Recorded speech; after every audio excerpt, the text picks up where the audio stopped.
ventouse, qui a aussi cette capacité d'aller déloger des amas de sang, ventouse et micro-saignée. Eh bien, fouetter le sang en allant piquer directement des veines noires superficielles. Une veine noire superficielle, eh bien, indique un blocage, un ralentissement de la circulation sanguine. Alors, ce qui se passe, c'est quand on opère une articulation, un genou ici, il se forme dans le genou et autour des petits amas de sang qui se transforment ensuite en de petits hématomes qui sont durs,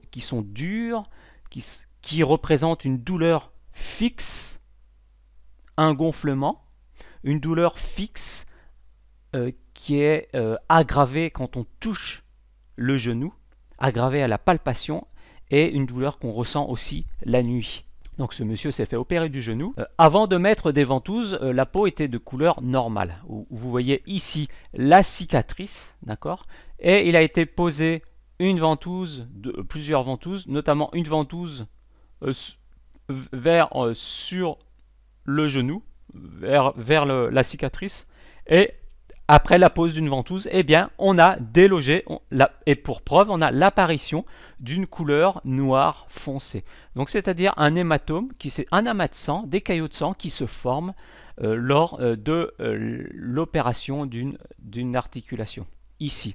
Donc ici, on a un soulagement, libération.